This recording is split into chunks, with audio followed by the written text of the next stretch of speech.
I would prefer to fail 1,000,000 times in one day and maybe get one good thing out of it than to plan carefully for a year and succeed.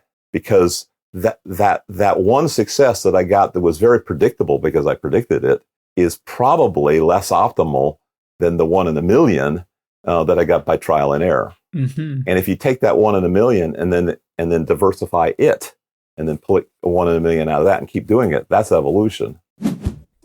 Are you working in research, trying to do the best science you can? Are you a team leader, a research assistant, postdoc, PhD student, or any other type of scientist? Are you looking for a place where you can sit, relax, and listen to inspiring people? Well, we have good news for you. You've just found what you're looking for. Hi everybody, my name is Renaud Pourpre. And I am Jonathan Weitzman.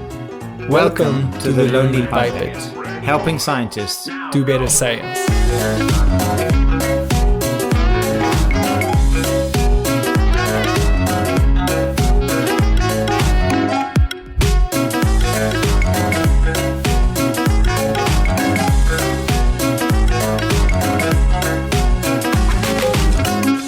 My name is George Church. I work on genomics and synthetic biology at Harvard Medical School in Boston. I am happy to share my tips with the Lonely Pipette. George Church studied at Duke University, followed by a PhD at Harvard University. He's currently Professor of Genetics at Harvard Medical School. He and his team have pioneered the fields of personal genomics and synthetic biology. He's developed technologies for many DNA-based projects, including the first methods for genome sequencing, genome editing, including CRISPR, and synthetic biology. Church is director of NIH initiatives such as the BRAIN Project and the NIH Center for Excellence in Genomic Science. He's co-authored more than 500 papers, 130 patents, and written a book called Regenesis. He is a founding member of the Weiss Institute for Biologically Inspired Engineering and director of personalgenomes.org. He's won many prizes, including the Franklin Bauer Prize for Achievement in Science. He was named amongst Time magazine's 100 most influential people, and he's been elected as a member of the National Academies of both Science and of Engineering. George, thanks for coming to share your tips with the Lonely Pipette. It's great to be here. Thank you, George. Thank you very much. It's an honor to have you with us today. And so if you haven't listened to the other episode of Lonely Pipette, we always start by asking what we call the origin story of the scientist. So we would like to know how you decided to become a scientist. Well, as a child, I had no role models. There was nobody near me that was a science or engineering. My school didn't teach it really until the 7th or 8th grade. I was somewhat exposed to Cape Canaveral, which was in the same state, and we were very proud of it. But the education was not great until I moved away to Massachusetts from Florida. Nevertheless, for some reason, despite all this vacuum of role models, I became obsessed with the natural world, the mudflats in our backyard, the computers behind animatronics, and my third father's physician's bag, which was full of interesting technology. And those three things kind of combined to make me interested in a very broad set of science and engineering disciplines. I didn't know it at the time, but I was destined to become a specialist in a lot of fields rather than in just one. So do you consider yourself as a biologist? And if you had not become a biologist, what you would have become, seeing this broad field that you... I feel like I'm a scientist engineer, meaning that there's not any particular science. It could be chemistry, it could be do a fair amount of biophysics, initially crystallography, but also a lot of engineering. So what I would have become if I were banned from all science and engineering, probably a photographer. I did major in art and photography when I first started college. And part of that is because when I was young, part of the origin story, I was dyslexic, and so I mainly looked at the pictures. So we had beautiful picture sort of encyclopedia of the Time Life series.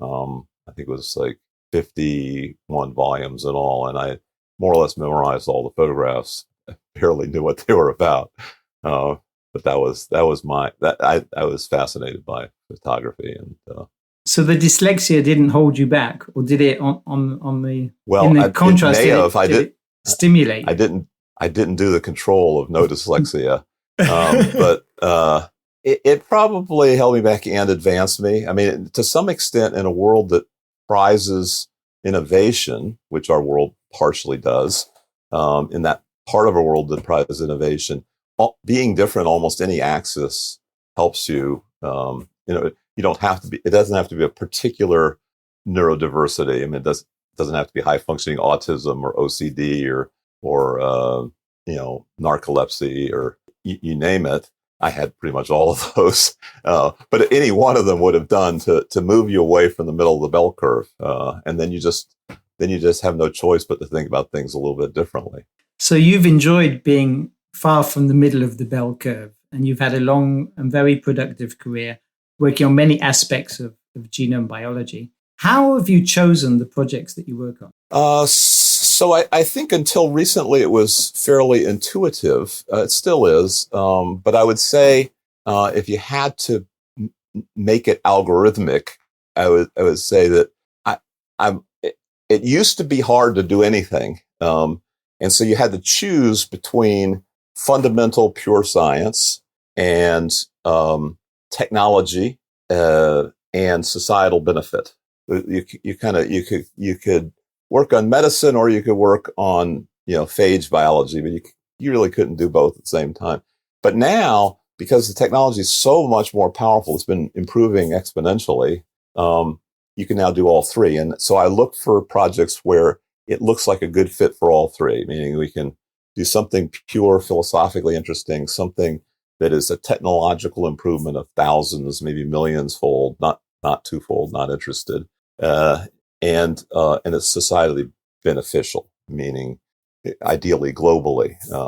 So if you can get all three at once, then that's good. Typically, it starts with a nucleus. We can nucleate in any of those three, but typically there's a technology inclination in the lab. We're comfortable with things that look nearly impossible, but are actually very easy. So it's like buy low, sell high. We're just finding the low-hanging fruit that everybody thinks is at the top of the tree that's centuries away or impossible. And so I love it when people say that what I'm doing is impossible just, a week before we publish it. I mean, that's my favorite thing, especially if they say it publicly, in the news. That's or better yet, 2 years after we publish it. That's happened occasionally. So looking at your career, that has been a feature, doing what everyone else thought was impossible, going all the way back to the sequencing genomes. What do you think? What characteristic? How come you see the possibility where other people think it's not possible? What do you think that where does that come from? Yeah, I don't know exactly. I mean, part of it is just being different on any axis. Any axis will do. The other, but that doesn't quite guarantee that. That guarantees you're going to pick impossible things. It doesn't guarantee they're going to actually be easy. I think part of it might be serendipity that I was attracted to exponential curves. I didn't know it when I first started in the 70s, but almost everything that I've picked has been on an exponential curve. So at the beginning, it looks like it's flat, but it's only because you're in there so close. But then, after a few years, suddenly you're going on this hockey stick almost straight upward. And so just being there is at the right time is good. So, so that includes electronics, computers, internet, reading and writing DNA, now developmental biology. And I've been involved in almost all of those and integrating them in various ways. So you almost can't lose. I think another thing, maybe that's part of it. I don't really know. So we only see the successes, right? Were there things that you abandoned as impossible, or you can't think of any? No, not yet. No. Yeah. Almost everything. There were some things that were ridiculously fast, faster than even I expected, and then there were other things that took kind of about the time that the skeptics thought it would take, but it still did arrive. So some of the things we worked on should have taken 60 years, 6 decades, but instead took 6 years, like next gen sequencing. Other things, it happened so fast, people didn't even have a chance to say, predict on it. And do you get a particular pleasure in proving the skeptics wrong? I think it's a little bit more fun than everybody just saying, "Oh, you're just doing your job." That was boring. What boring thing are you going to do next? But yeah, it's kind of fun. I don't wish ill for anyone to be ridiculed for making a bad for ridiculing prediction. you. I don't mind them ridiculing me, but I just don't want them to be ridiculed because they made a false prediction, a negative, saying that something was impossible. I tend to avoid the word using the word impossible as a prediction. There are very few things that are impossible that are really proven impossible. Even second law of thermodynamics has some exceptions. And you were saying that you like to look for exponential. So what are the values that drove you to synthetic biology? Yeah, well, I didn't really understand exponentials until fairly late in my career, maybe the 80s. Even though Gordon Moore wrote about them in the 60s, I could have read his book, his magazine article, but I didn't. But I think I intuitively saw that things I liked things that were moving quickly, or could move quickly once people realized they weren't impossible. Synthetic biology, I think it's really just rebranding genetic engineering, which I was lucky enough to be part of in the 70s. So the dawn of recombinant DNA. I was there in Cambridge, Massachusetts, which was kind of one of the ground zeros. And there are parts of synthetic biology that are a little bit different, but it's a hodgepodge of things. It includes genetic engineering, genome engineering, origins of life, synthetic developmental and neurobiology, synthetic chemistry and nanotechnology. It's a hodgepodge, but it all had precedence in the 70s, and which is when I got addicted to it. Partly because I just sort of felt that if you were just going to be observing things, which is sort of the classic biology thing, is to go out and gather up, plants and animals and put them in your museum and look at them.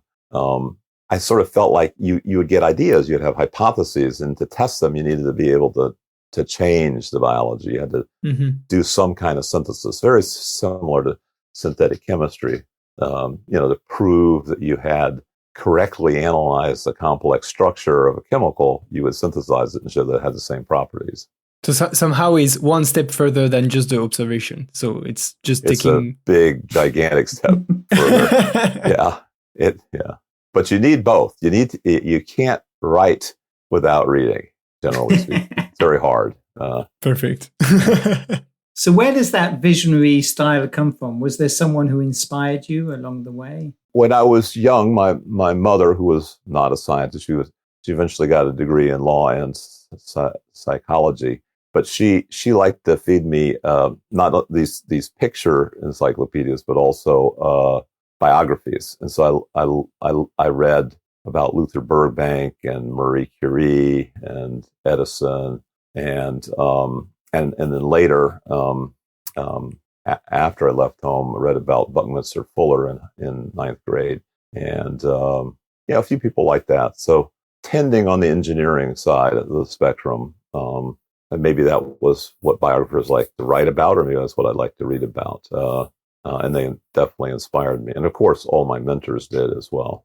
Wally Gilbert, and before that, Sung Ho Kim, and after that, Gail Martin. Okay, and so people have written a lot about, maybe too much, about revolutions in biology and molecular biology and genomics. Which aspects do you feel are real revolutions, and what drives you to be a revolutionary, to contribute to these? Well, definitely reading and writing DNA, and more broadly, reading and writing chemistry and biology. As there, even factors of 10, they accumulate until you're talking about 10 million fold capabilities, and the ability to make 10 million compounds or 10 billion different cell types that have different genetics starts to be qualitatively. It's not just a quantitative. It's not just, oh yeah, we're our stock value is up by 2% this month. Big deal, right? This is 10 million fold or even billions, and so that's a revolution. The scale, not just the scale, and particularly in reading and writing stuff, whether it's reading and writing bits to electronics or to DNA or to developmental systems. That's fundamental. It's there's some techniques that affect a very tiny part of the world. So for example, I can come up with a slightly better alloy for artificial joints. Now that's synthetic biology. That's bioengineering. But it isn't going to suddenly enable forensics and archaeology and encoding information the way that DNA would. DNA affects all those fields and more. It has almost no bounds. So some platforms are small platforms, and other platforms permeate technology and society.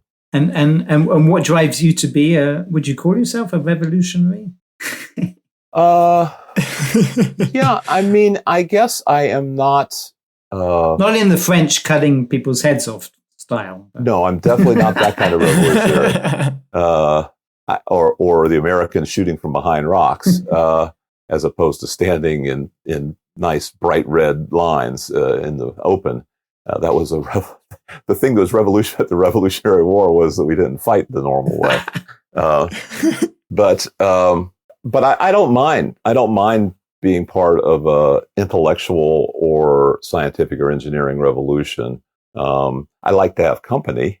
I don't like to be particularly far ahead of my time. That's a kind of a lonely, often impoverished lifestyle.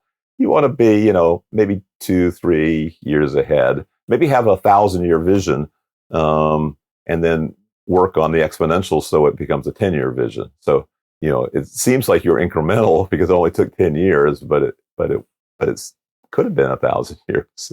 So the reading is relatively uncontroversial. We've all, even Renaud and I have done quite a bit of reading DNA.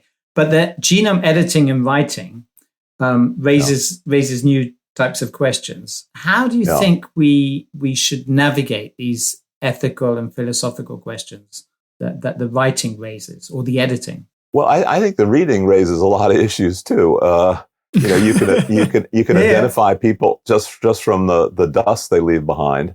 But let's just lump them all together. I feel that any technologist that's working on basic enabling technologies, kind of big platforms I'm talking about, or very large leaps in capability, tenfold, hundredfold, so forth, should, as almost a reflex, say my first paper is going to be on ethics, safety, security, right? Ethics, safety, security, those are 3 different things. And they should be considering all of them from the get-go in the very first paper. And we've kind of developed that reflex in my lab. And it's not that unusual thing in engineering. Almost every engineering discipline at least has a subfield called safety engineering. So the bridges shouldn't fall down. The customer should not be electrocuted when they plug in their alarm clock, and so they have safety standards and testing. For biology, amazingly, that wasn't like an automatic thing because we started doing genetic engineering without any engineering. And ironically, synthetic biology is finally using the engineering disciplines, but the term genetic engineering all been used up. So, and biological engineering also had been used mostly to refer to things like artificial joints and that sort of thing. So, but synthetic biology does attract kind of formal engineering, including safety engineering.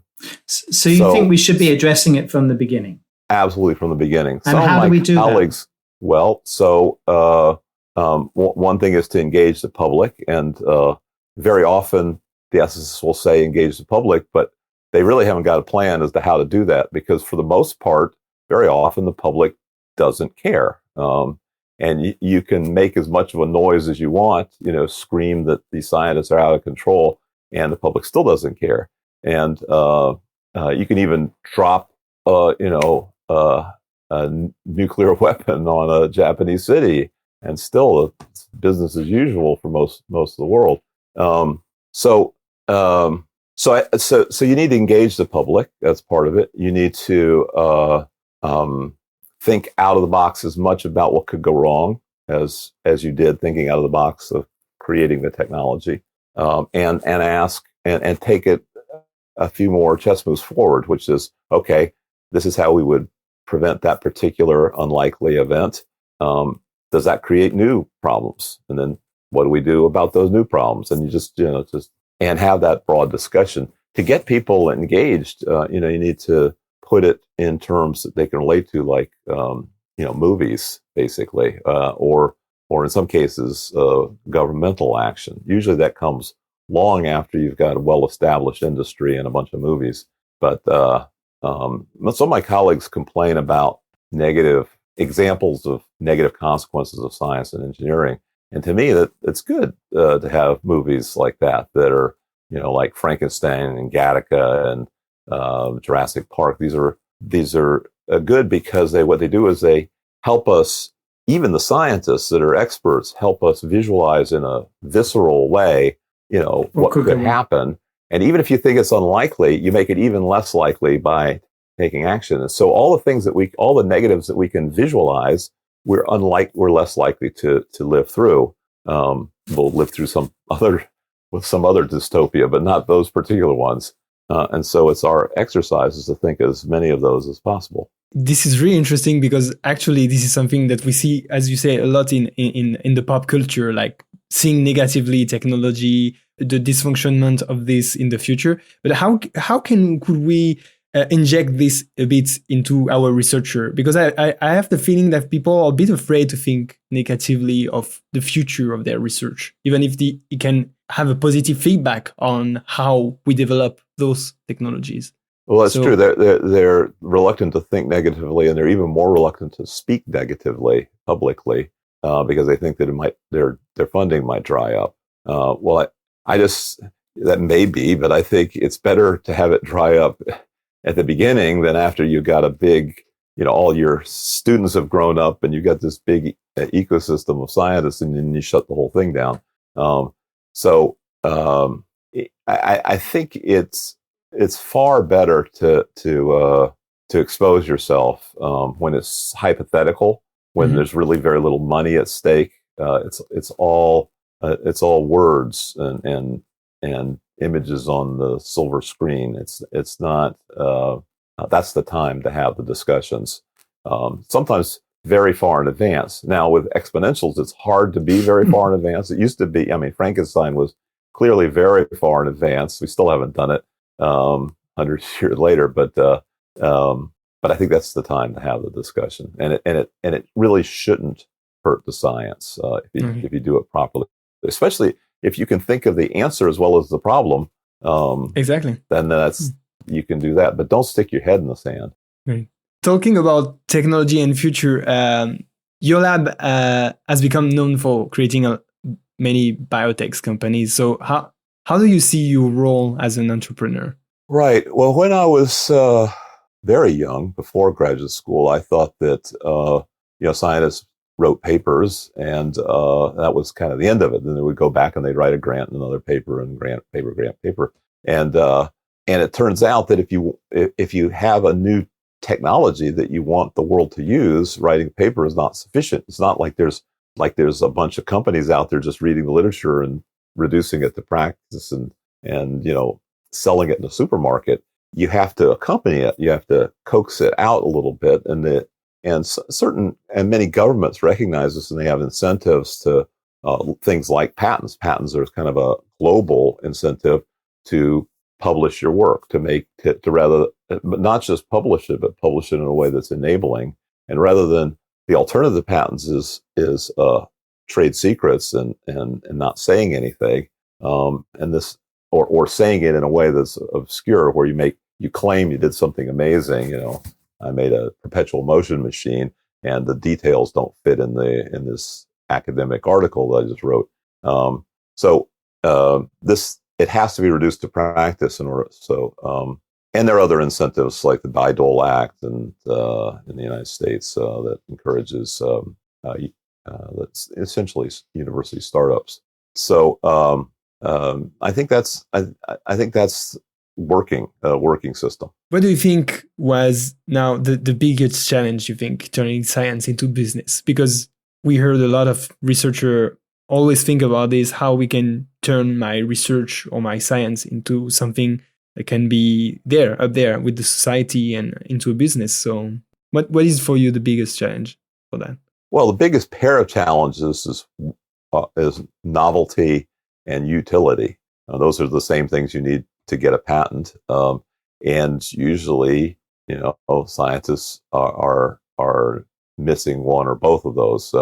So it's either incredibly incremental, it's something that's already being done, and in which case you've got to beat the existing behemoths that are out there, or it's novel but it's not useful. It's something. It's an invention only a parent could love, and so you have to be cautious that a lot of things that academics think are great. Sometimes they'll make something that they know that 2 or 3 of their friends, other academics, would like, but if it's a new plasmid, then your friends or your distant colleagues will just, copy it. They'll just grow it up and copy it, and there's no profit in that. So you need to aim for slightly bigger markets. Make something that's really useful. And most of the things that are really useful, you need to be hanging out in pop culture, not in esoteric, fields like gene drives or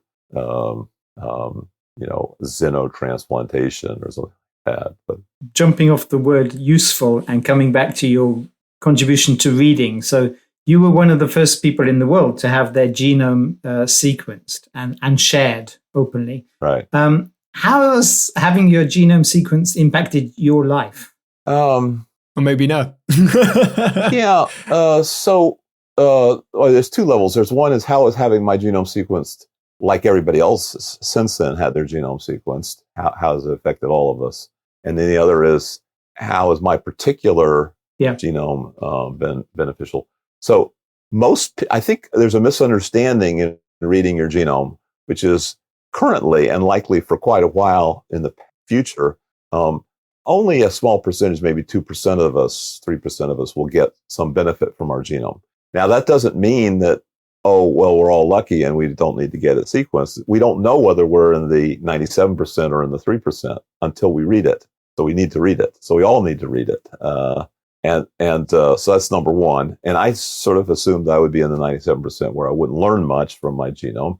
And I was kind of on the edge. So I have a Serpina compound het, which is jargon for I have a problem that affects my lungs, so that I'm at risk for COPD and respiratory diseases. So it's a handy thing to know if you're going to be visiting, polluted regions or COVID or something like that.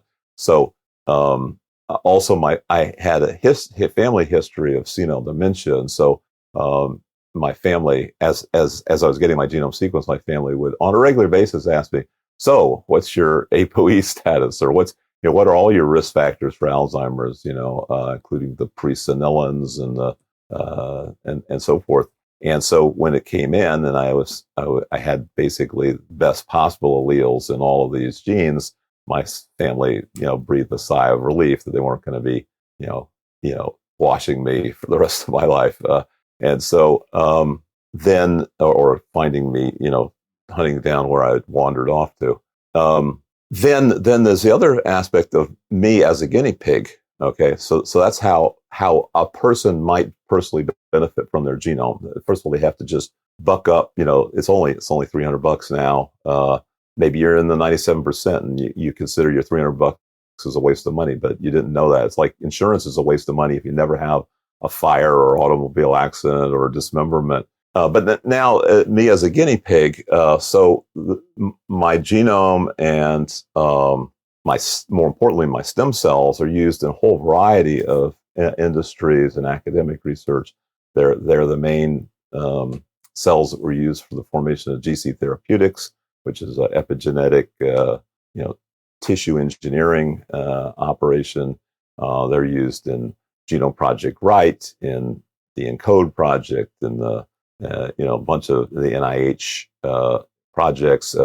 The NIST and FDA have a genome in a bottle project, and so forth. So there's you need standards, and just being there early become a de facto standard. So my son Ruben, who's just about to start his PhD in sort of synthetic or systems biology, he really wanted me to ask you about the Nebula Genomics and their announcement that they're going to turn your genome into an NFT. What is all this? What's this all about?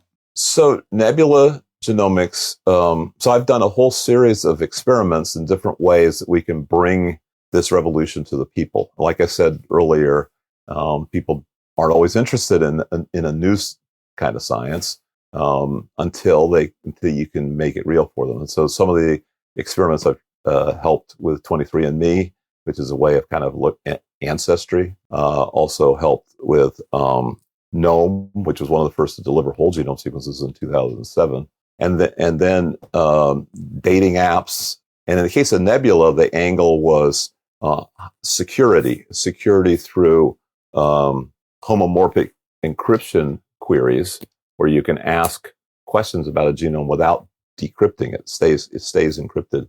And then blockchain public ledger, where you keep track of who asked what. And so you can see if it exceeds some limits. Now that all that digital encryption know-how was clearly adjacent to the NFTs, these non-fungible, again, blockchain-based public record that you own certain digital rights. It might be, in this case, artwork of that's related to my personal genome and the personal genome in some digital form. And you don't own everything related to something. You own a specific something. So someone will own your genome. They will own the digital objects, certain digital objects that are related to it. And this is the same for all NFTs. And to some extent, it's the same for all transactions. If you buy a house, it doesn't necessarily mean that you own the land all the way down to the core of the earth. If you're a country, you don't own the shore rights all the way out to the next country. So there's always limits. Now, how do you feel about the 23andMe recreational genomics home testing? I think it's served a great purpose of education. Ancestry is a pretty big hobby. It's one of the few science hobbies that, along with weather and stargazing and maybe gardening are kind of all soft enough science that people get into them. They get really deeply into them, and so I think that's been great. They and Ancestry.com and a few others have collectively brought about 20 million people into the fold. Now, 20 million people sounds like a lot, but it's a tiny fraction of the 7.7 billion people we need to reach. So that's going to require a whole other level of outreach and marketing. But it probably will happen. I mean, we eventually reached everybody with respect to major vaccines like smallpox. Now, the nice thing about smallpox, however, is that you can reach some of the people simply by making the thing extinct. You don't have to actually educate the most remote villages. There were people that were not vaccinated, but nevertheless are now. In fact, most of us are not vaccinated at this point, but we're still safe. But so we need some trick like that to get all 7 billion people at least the option to benefit from their genome. We need to bring the price down. As a young scientist, a young researcher, I'm always wondering about how you, like an inspirational scientist, run a lab actually, and what do you look for when you choose a student or a postdoc? Right. Some people are, of course, it's changed with time, but some people are surprised that most of the time I'm looking for someone who is nice. Some people think that I should be looking for someone who's like aggressive and cutthroat, or at least, or just intelligent, just raw intelligence, and or training. And those are all. I mean, I don't particularly want somebody who's cutthroat, but I find that if they're nice, they're going to probably have a better career, at least in my lab. And the intelligence and training pretty much takes care of itself. Most of the stuff we do in our lab is different enough that you can't really be trained for it anyway until you get there. So I don't overemphasize that. So it's basically, are you interested in other people? In fact, I have a requirement that you work with at least one other person in the lab. So if you can't visualize working with one other person in the lab, you're probably not really interested in what we're doing, and so you shouldn't be in our lab. So those are some of the considerations. Mm-hmm. So can you spot whether a student is going to become a creative scientist? How do you help them? Creative. Well, one thing that's interesting that might help with creativity, but it definitely is pragmatically important, is I tend to look for people who have deep knowledge in at least two very different fields. So they may have managed to connect them, or maybe not yet connected them. But the fact that they're essentially bilingual means if I have two people in the lab which each know two languages, even if they don't have one in common, they probably will find a fifth language that they can have in common, maybe Esperanto or something, and they will. But the point is, they've shown that they can do that sort of thing. Okay. While if you try to build a multidisciplinary team from disciplinarians who have no interest in other disciplines, you'll have Tower of Babel. So now that's practical, but it also has the advantage that I think it does tend to select for creative people that are willing to at least think in two boxes, if not outside of both of them. Okay, 2 boxes. That's cool. I think I never heard that, but I find it's very, very interesting because actually Jonathan, who was my mentor, really pushed me also into this kind of behavior because I think when I've met him, I discovered epigenetics, and I also discovered in the Magister where I've done my studies, microbiology. And this is what I've done then for my PhD. I try to jump into the fields that gather epigenetics and microbiology. And this is actually what also is doing Jonathan, bringing different fields, the interface together, which are really interesting. So we're almost done on the science side. The last thing we'd just like to ask you about is in the first season we had lots of discussion about publishing and funding, and I wonder whether in your vision, sort of long-term vision, do you have ideas about the future of science publishing and how the funding system could be improved, and maybe not incrementally, but really improved? Well, let me start with the funding and then the publishing. It's hard to fix funding as if there was something wrong with it, in the sense that the more scientists we train, the more funding we're going to need. And so what appears to be a shortfall in funding could just be an excess of reproductive fecundity. And it's the same thing, there's no way to solve the problem of giving enough food to all the mice, because they will just make, another 10 babies and then they will each, and they'll each make 10 babies and you won't have any food. So that's the funding problem. The other funding. So how do we solve that? We just train less people? Train fewer people. Yeah. Or convince them to go into fields that have a different funding source. So then there's another aspect of funding, which is you're funding the wrong things. Now, most people probably believe, they're sort of the hero of their own story, and most people feel that everybody else shouldn't be getting the funding, but at least not before they do.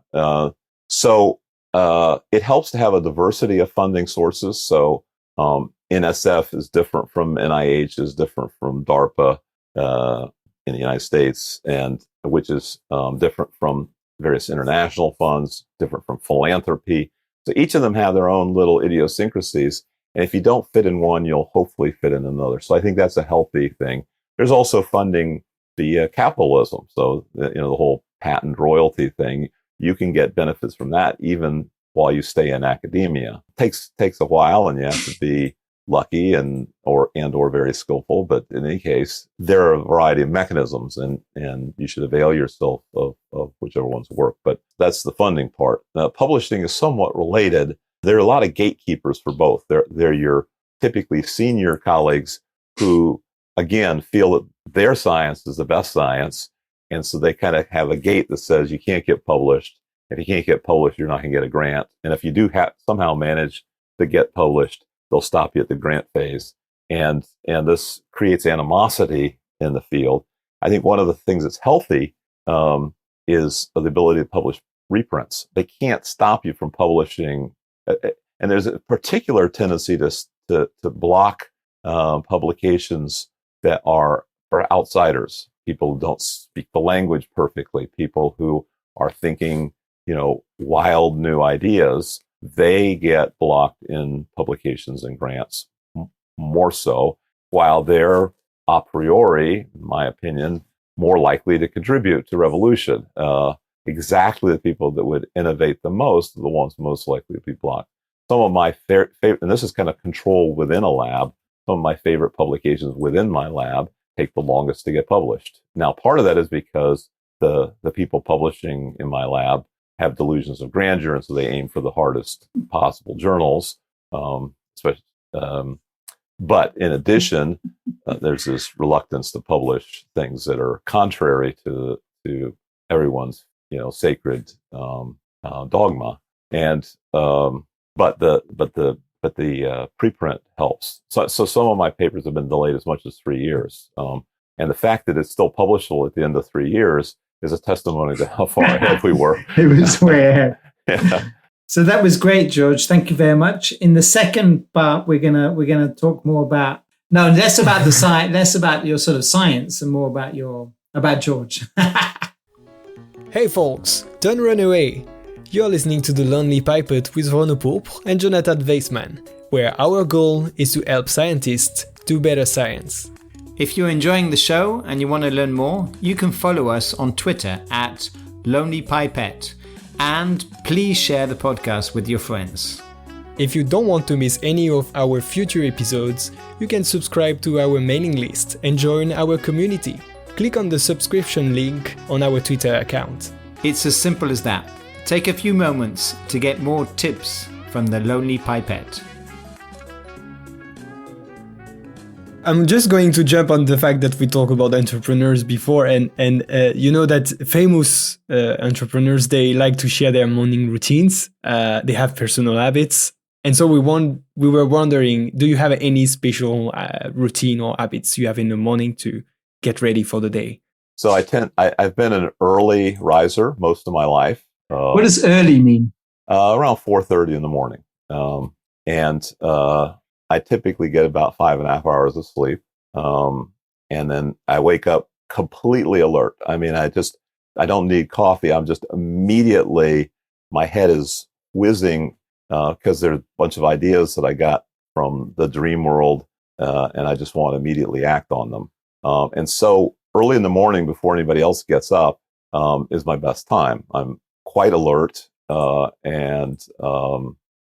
Usually whether I'm creative, I'm at least creative because of leftovers from the sleep. I love sleeping. Since I'm narcoleptic, I take a lot of cat naps as well, very short ones. But anyway, and then I don't eat typically in the morning. No coffee, no food. Right. I basically wait until nighttime to eat, just before I go to sleep. And that's one meal a day, basically. Is that part of an aging science routine or caloric restriction? That isn't why I started doing it, but yeah, it could have that as a side effect. No, I just did it because I found that I can't. Almost everything that makes other people go to sleep makes me go to sleep times 10. So there's a thing called postprandial dip. Which when you have right after they eat, they get sleepy. Well, that happens to me, and so I figure if I wait until the end of the day and I get sleepy, then it's fine. I'm going to go to sleep. But if I do it in the morning when I'm at my peak productivity, that doesn't make any sense. So that was the main reason I did it. And then later, the aging connection seemed like it might be good. So you can get some of the benefits of caloric restriction without becoming anorexic. And that's pretty much my morning ritual. I mean, I keep up with my diary and any email. I try to keep that to a minimum though, so I can stay on the creative topics. What is something about yourself that people would be surprised to discover? I know there are lots of surprising things, but what do you think is something that we wouldn't have heard elsewhere? That's a tough one because I am quite transparent and I do a fair number of interviews, and not that many of them ask that question. And so each time I try to think of what it would be. I may have to recycle one of them, but not something that's been overstated. Which is, sometimes people ask, what do you do in your spare time? And I think the main thing that I have done that opens my mind to all sorts of other things.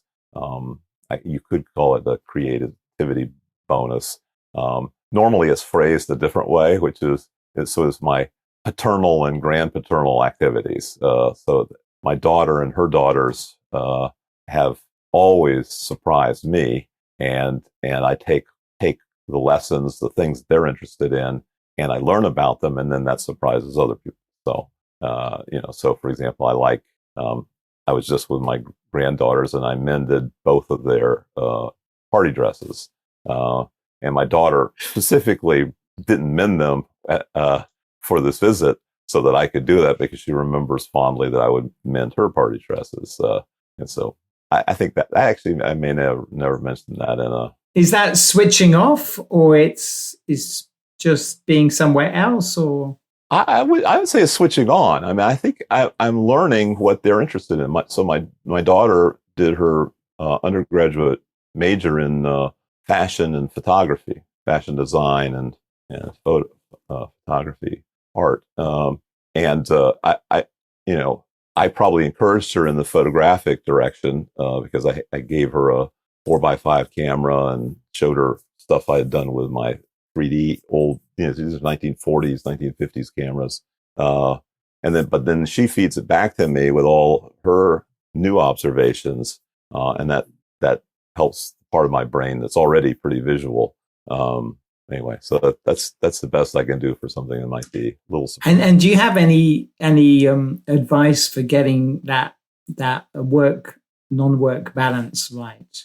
Apart from having grandchildren who need dresses that need repairing. Yeah. Well, I definitely recommend grandchildren. I mean, if you can skip straight to the grandchildren. I mean, I love my daughter, having kids, but she'll be the first to admit that the grandchildren are pretty awesome.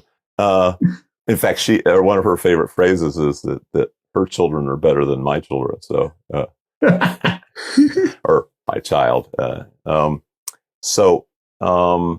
The balance. I think there's a lot of personal decisions. I mean, some people don't want to have children, and that's fine. But I think I didn't particularly want to have them, so you might reconsider. Because I'm very glad, and I think the reason I didn't is because as a young teenager, I had to take care of my baby brothers. I mean, there's a big age difference, and I was changing dirty diapers, and it just for a teenager that's just not very glamorous or intellectually interesting, and they weren't very grateful babies, and so that kind of turned me off for a while. But eventually, I'm very, very glad. Had a terrific time with my daughter and her daughters.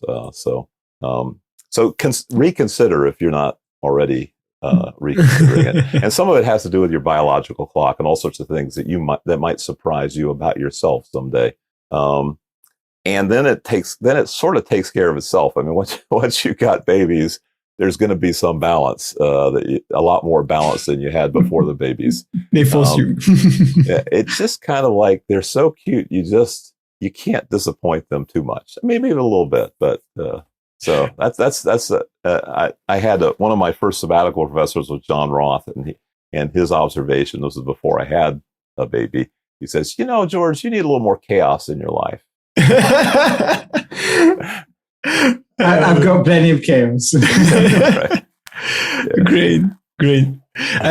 Can you think of a skill you've learned outside of science, but that is surprisingly useful for your daily work in the lab?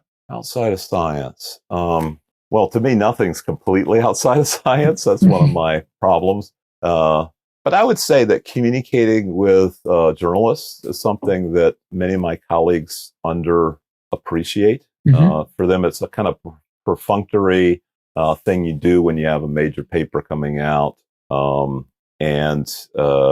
they feel that the journalists tend to get things wrong, and so it's kind of adversarial. It's a matter of forcing them to get it right. And I found this more interesting to see what kind of crazy directions they're going to take things.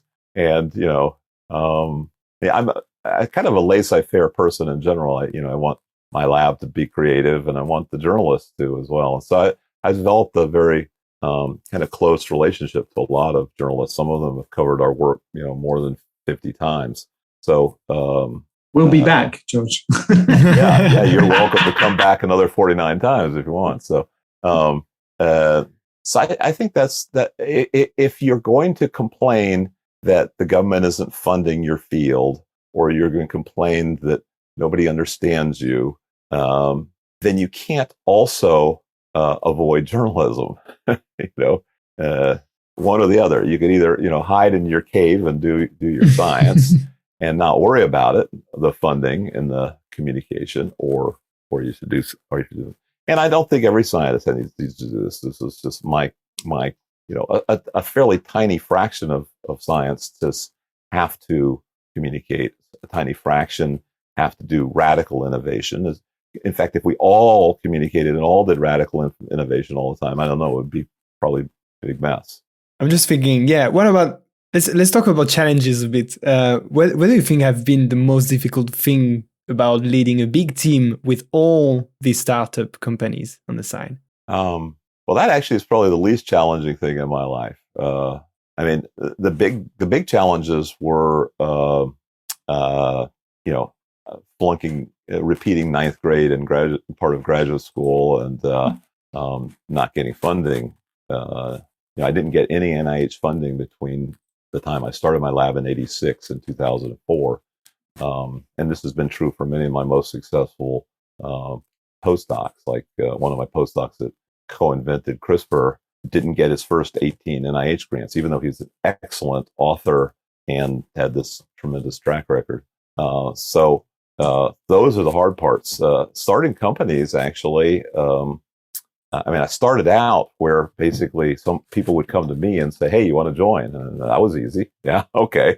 And then after a bit of that, we could start our own, and we had enough track record that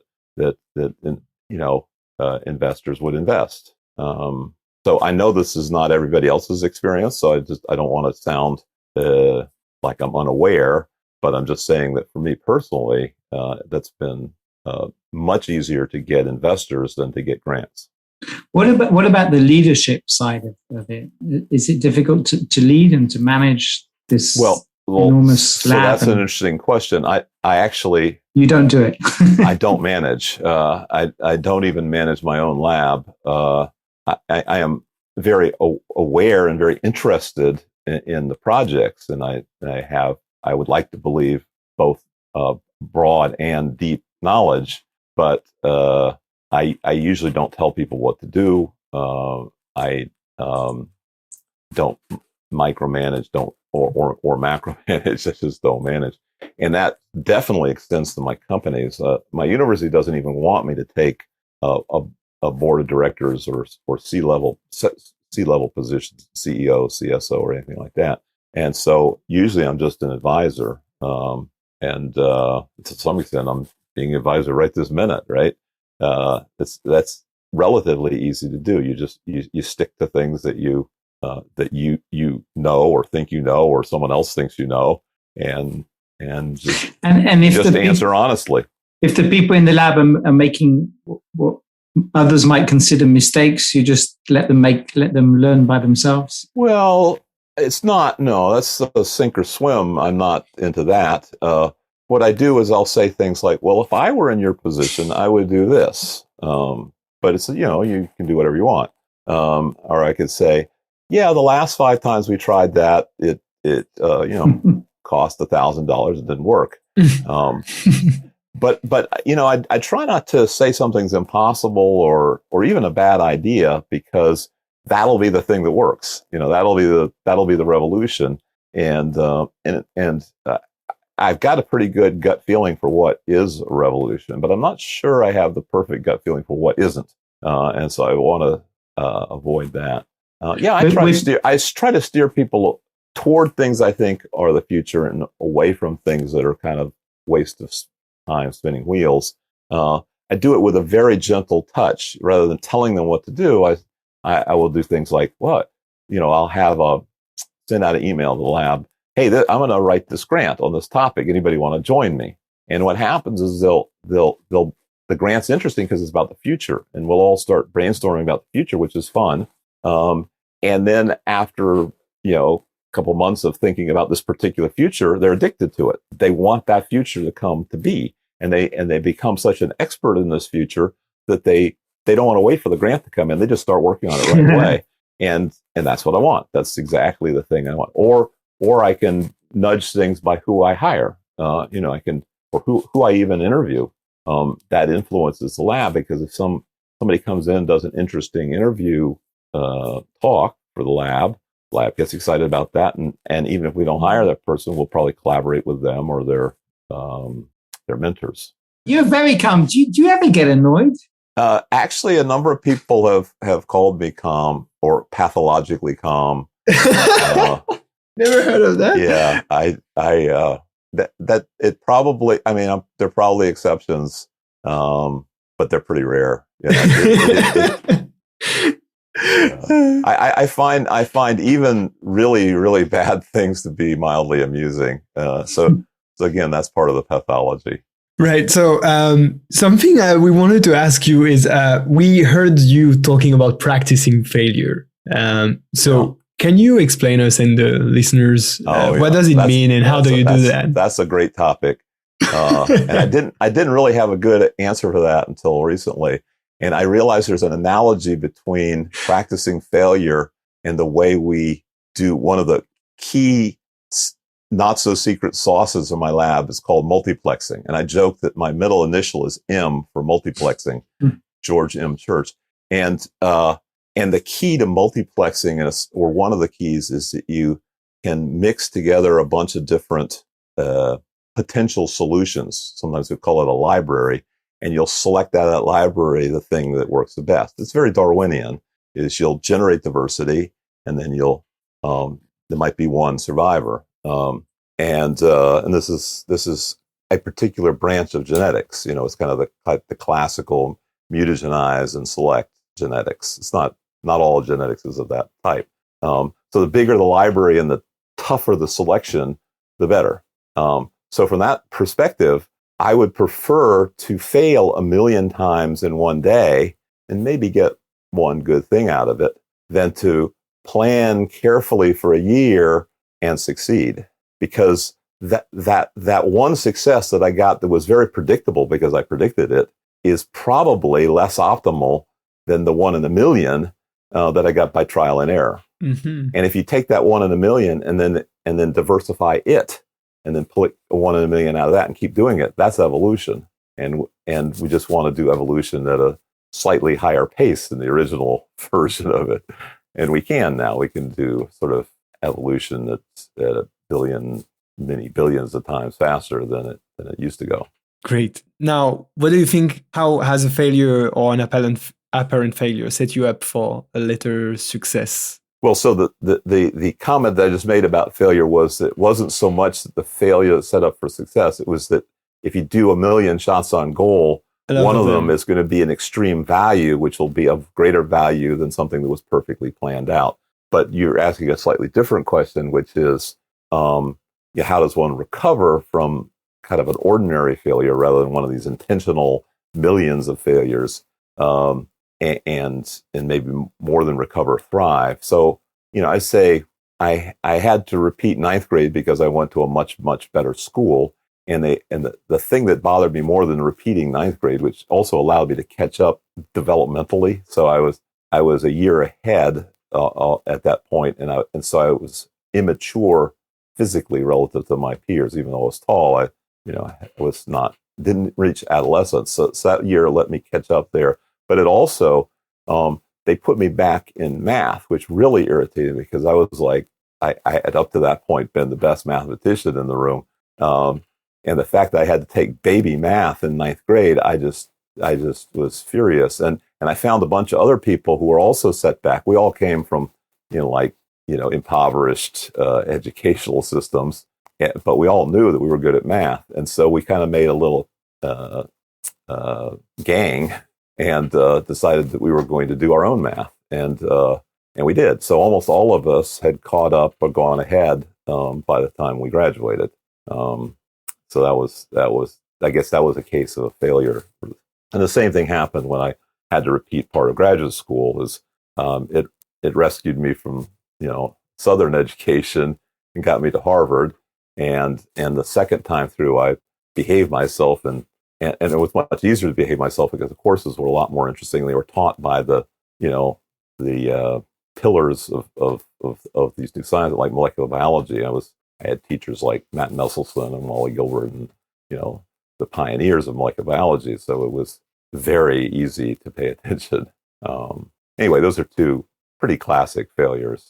So this has been great, George. Thank you very much. So we're going to wrap up with a few quick fire questions. So if you could put one sentence on the door of your lab, maybe you do have, like a quote or a sentence or a piece of advice, what would it be? Well, so we had your rapid fire questions may not have rapid fire answers, but one of the we had a secret special reunion for the whole lab when I turned 60 that I didn't know about and it lasted for 2 days and a half, and about 200 people showed up, and they made up little buttons and things that had slogans on it, so these stick in one's mind. And one of them is, "Have you tried multi-plexing?" ? And so that would be that's the answer to everything. That's the answer to a whole lot of things. It's the secret behind most of our technologies. You haven't applied it to repairing your granddaughter's dresses. That's true. That's true. Yeah. Or maybe you have. Tell us if you do. Then. We do have a 3D printer, but it doesn't. It's not the best way to repair party dresses. What advice would you give yourself if you met George as a postdoc? I know you didn't really do a postdoc, but if you met George as a postdoc, what advice would you give him? Well, I did 2 postdocs. I did 6 months at Biogen when Biogen was starting up as a company, and that was quite illuminating. It was well funded, and then I did a little over a year in Gail Martin's lab at UCSF on embryonic stem cells. I think I would say be more confident in your crazy ideas. Now, some people would say... So the people who say you're crazy... he was already a little too confident, but I would probably just encourage my bad behavior. I mean, bad in the sense of not necessarily career-oriented bad, Not bad for the world, but bad for my own career. So yeah, I think we are going to wrap up. I think we almost cover everything. We cover a lot of topics, and it was so great. So we're going to come back about 40 hours more of material if you want. You invited us to come back 49 more times, so we'll be back. Yeah, exactly. Right. Yeah. So we can test. We need to test the patience of your audience. Yeah. Perfect. So. In the meantime, waiting for the second recording of a long list of 49 recordings, where can people find out more about you and your work? You have a website or Twitter? We have a pretty extensive website that most of the pages I do myself. So I'm a programmer and a web programmer, and there's we even put our grant proposals there, so you can tell what we're going to be doing 5 years in advance. Some people are reluctant to even put preprints up. We do preprints, so there's a lot of information there. There's also information in my book, which even though it was first published in 2012, it still is not, I would say, not out of date. as a guide to future of synthetic biology.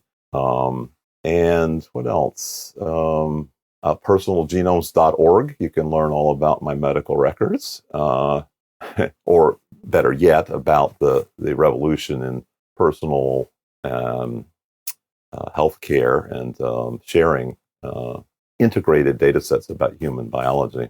Great. And so is there anything else you would like to add to finish?